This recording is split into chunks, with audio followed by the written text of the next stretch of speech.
Olá, meus irmãos, que o Eterno abençoe a todos grandemente. É com grande prazer que eu vou deixar mais uma mensagem aqui no canal Explicando a Nova Aliança. Lembrando, você que está se chegando aqui, gostando das mensagens, compartilhe para que mais pessoas possam ter acesso.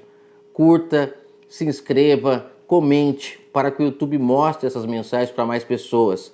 São mensagens que libertam, que tira toda a escravidão que foi colocada em nossas mentes, através da herança do Salvador, sua palavra, que compilaram, colocaram em um livro, o que nos ajuda muito a compreender a história de salvação, mas na mão de muitas pessoas, a palavra do Salvador é utilizada como algemas, como cadeados, que escravizam as pessoas nas mãos de homens.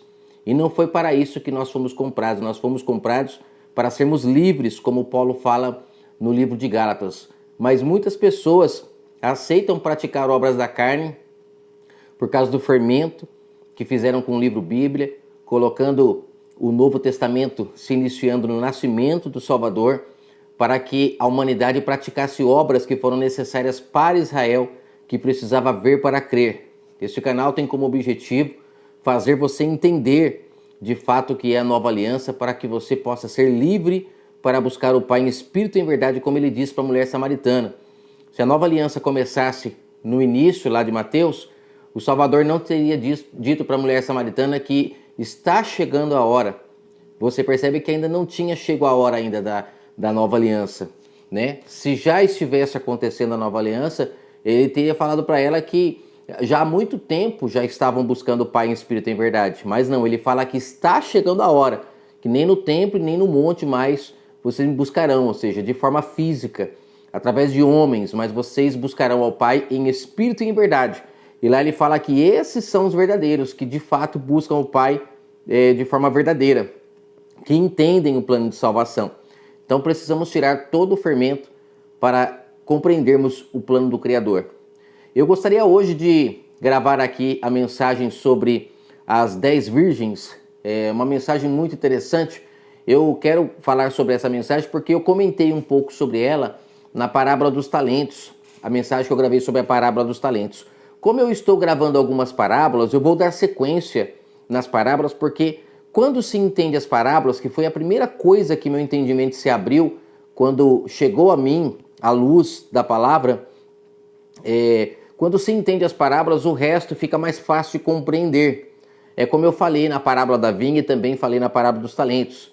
O Messias ele falava por parábola para que aqueles que tinham azeite na botija, que inclusive é um tipo de figura de linguagem que ele usa aqui também na parábola das virgens, aquele que tinha azeite na botija, aquele que tinha lâmpada acesa, que ainda tinha azeite, que é uma representação da verdade, essas pessoas entendiam o que ele falava, porque ele não podia escancarar, né, dar nome aos bois, como eu uso esse exemplo, chamar pelo nome as pessoas a quem ele estava se referindo, porque senão aqueles homens o matavam. Mesmo falando indiretamente, em algumas parábolas, diz que esses homens pegavam em pedras para apedrejá-lo. Só não faziam porque tinham medo do povo, né? Porque o povo estava acreditando nele. Então, eles não faziam por medo do povo, mas ficavam irados porque percebiam que era com eles que ele estava falando.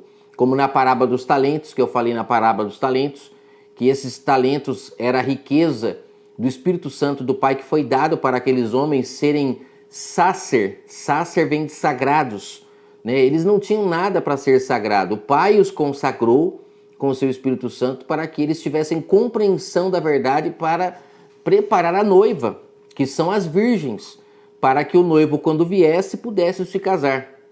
Então essa parábola das virgens, ela precisa ser falada já na sequência aqui da parábola dos talentos, para você entender o porquê que existiam as virgens loucas, né? Muitas pessoas até hoje, vivendo da herança, dizem que essa parábola aqui, o Salvador conta ela dizendo que ainda vai haver um casamento. Quantas músicas que existem, eu poderia fazer vídeos aqui falando de músicas que falam que o noivo vem, o noivo vem, o noivo já veio, ele já trouxe a mensagem que liberta e ele disse, quem quiser se casar comigo, vai buscar ao Pai em espírito e em verdade. Vai fazer parte do único rebanho e do único pastor cujo João 10 ele fala. vai abandonar aqueles que roubam, que matam e que destroem as pessoas com seus enganos. Ladrões e salteadores de ovelhas que pulam o muro, que não fizeram nada para poder serem chamados de pastores, como eu já gravei na mensagem de João 10:10, cujo também aqueles que vivem da herança dizem que o ladrão que vem para matar, roubar e destruir é o diabo. Tudo isso para manipular a mensagem. E as pessoas, por não lerem ou não terem azeite, né? Vamos usar uma figura de linguagem parecida com o que o Salvador usou, elas não têm compreensão e ficam presas nesses enganos. Mas essa parábola das 10 virgens, ela mostra claramente que o Salvador aqui deixou claro que aqueles que tinham a lamparina acesa, ou seja, que ainda tinham compreensão da verdade, esses foram instruídos com certeza por aqueles que ganharam 5 talentos, 2 talentos, que não enterraram. Agora, aqueles que foram instruídos por aquele que tinha 1 talento e enterrou esse pouco conhecimento que ele tinha, vamos usar aqui o exemplo de Nicodemos, quando chegou o Mestre, quando chegou o Espírito Santo do Pai, por isso o Emanuel, o Pai conosco, né? O Pai estava ali em Israel prestando conta com aqueles homens. É até um detalhe importante para mim falar, é por isso que quando o Salvador falava com aqueles homens, que ele contava, por exemplo, a parábola da vinha, como que ele saberia daquele acordo? Como que ele sabia? Porque era o Pai ali. Foi o Pai que fez aquele acordo com aqueles homens.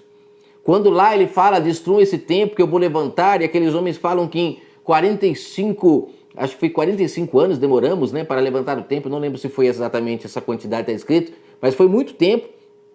E ele fala que antes de Abraão existir, ele já o era. Quem já o era antes de Abraão existir? O Criador do universo. Ele que estava ali ocupando aquele templo, o Salvador, falando com o povo, por isso Emanuel.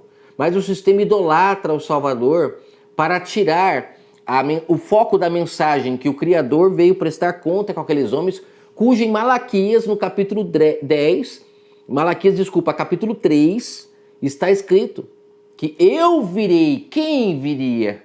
Se o Salvador naquela época não estava lá. Era o Pai falando na boca do profeta. Leia Malaquias 3. Eu virei e prestarei conta com os líderes de Israel.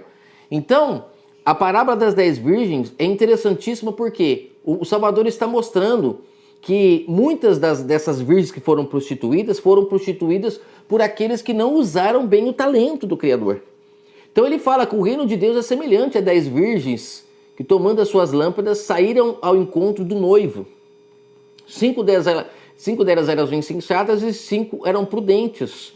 Aqui mostrando que algumas pessoas lá dentro de Israel não perderam a verdade que foi lhes ensinado.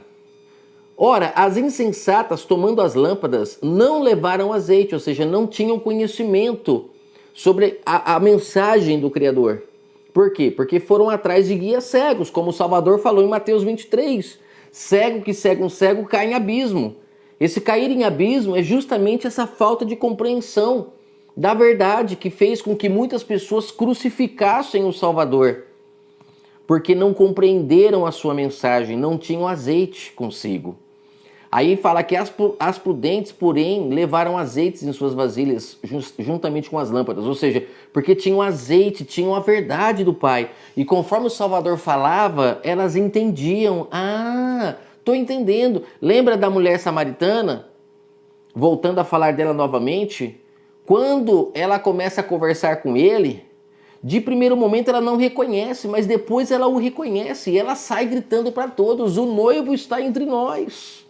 Né? Então é interessante a gente abrir o nosso entendimento para compreender que aquelas que não tinham o azeite é porque não tinham compreensão da mensagem, que ele viria, que ele traria o Espírito Santo para ser derramado àquele povo, né? Tardando o noivo, cochilaram e todas dormiram. Esse tardando o noivo é porque o Espírito Santo, o Salvador, demorou para ser gerado em Israel. Porque Israel foi levado muitas das vezes para cativo. Teve muito fermento dentro de Israel, e para conseguir o pai achar um templo que pudesse ser gerado o seu filho de forma pura, porque não podia ter sujeira, é daí que vem a questão da virgindade, que o sistema sempre traz para o físico, para que as pessoas não entendam.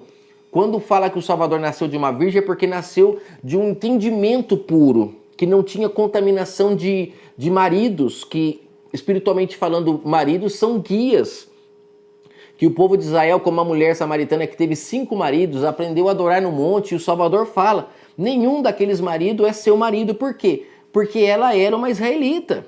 Se você ler o livro de Reis, você vai ver que o povo de Israel foi dividido as tribos quando Salomão morreu, e muitos foram para Samaria. Eram israelitas, mas aprenderam a adorar outros deuses nos montes, a ter guias cegos que os ensinavam enganos. E quando o Salvador se depara com aquela mulher, ele lhe abre o entendimento e ela compreende o que buscava nos montes de forma enganada. E ele fala, o seu marido você vai buscar em espírito e em verdade. Então você está conseguindo entender? Ele trouxe para ela a compreensão e ela, por ter azeite, percebeu a verdade que ele falava. No verso 6 fala que à meia-noite ouviu-se um grito, eis o noivo. Esse meia-noite que muitos dizem que ainda vai acontecer, esse meia-noite era o horário que ele estava lá. O Salvador estava em Israel, ele chegou, eis o noivo. Quem é que disse eis o noivo? Foi João, lá no deserto. E eu até coloquei aqui uma anotação, ó, João 1, a partir do verso 29, que ele fala, eis o Cordeiro de Deus. Olha que interessante, João gritando noivo. Só que usando outra linguagem, né? Eis o Cordeiro de Deus que tira o pecado do mundo, olha, o noivo. Este é aquele a qual eu disse, após de mim vem aquele que é antes de mim, porque foi primeiro do que eu. Eu não conhecia, mas para que ele fosse manifestado a Israel, então eu vim batizando com água. Olha o batismo com água que os líderes usam hoje para o povo ficar se batizando nas igrejas. João fala que só o batizou na água para revelar o Salvador. Foi para isso que ele batizou. Aí João testificou, eu vi o Espírito Santo descer sobre ele como uma pomba. Olha o povo precisando ver para crer. O Pai desce como uma pomba o Espírito Santo para eles poderem reconhecer que o Salvador foi ungido naquele momento pelo Espírito Santo dele. Aí ele continua falando que o Salvador, ó, esse é o que vai batizar com o Espírito Santo. Esse é o que vai dar para vocês o noivo. Olha que interessante, esse à meia-noite já era o momento que o Salvador estava lá. Só que ele não podia escancarar, porque senão aqueles homens matavam ele. Então, só para já irmos para o finalmente aqui, aquelas virgens se levantaram e prepararam suas lâmpadas. As insensatas não tinham azeite, não tinham compreensão. É como se elas ficassem perguntando para as que estavam compreendendo a mensagem, o que ele está dizendo? Elas não conseguiam unir a fé, compreender a mensagem, e por isso ficavam para fora, não participavam desse casamento maravilhoso, não conseguiam compreender. Participar do casamento é compreender a mensagem, é sentar na mesa, é participar do banquete. Esse banquete é o pão que vem da boca do Pai, que o Salvador falava, e aquele que tinha o Espírito Santo compreendia, que tinha a verdade do Pai, né? Porque o Espírito foi derramado ali, naquele momento que se concluiu a obra de salvação. Aí elas pedem, as prudentes, pedem para aquelas que não tinham azeite ir comprar azeite. Esse comprar vai atrás de quem entende aí para vocês conseguirem entender o que ele está falando. A gente não pode agora querer ensinar para vocês. A gente quer se alimentar dele. E elas quando vêm e fecham a porta. Aí muitos falam que isso vai acontecer, que Deus vai levar uns, vai deixar outros, e que aquela que não foi fiel vai ficar para fora. Mas aí eu pergunto, existe no mundo algum povo que poderia ser virgem, se não Israel? Nós somos virgens, nós somos prostitutos, somos gentios. Israel é que teve a oportunidade de comer do pão puro para poder, quando viesse o Espírito Santo, receber do Espírito Santo. Nós somos aqueles que, na parábola que eu vou gravar também sobre ela, que fala na parábola das bodas, que são os coxos, os mancos, os cegos, os paralíticos, que somos convidados para participar da festa. Mas o banquete, quem vai comer primeiramente é a noiva, a qual o Pai preparou o seu pão, que foi Israel. Então ele fala, ele porém respondeu, não vos conheço, para aquelas que não tinham azeite, e fala, vigiai porque não sabeis o dia nem a hora. Olha só, ele deixando claro para aquele povo lá, vocês não sabem o dia e a hora, então a qualquer momento, e ele já estava lá, João já gritou, olha o noivo, eis o cordeiro, é ele que vai batizar com o Espírito Santo, que vai descer sobre vocês a presença do Criador, que vocês tanto estão esperando. E o sistema religioso joga lá para o futuro, para o povo não entrar para essas bodas, não participar da festa.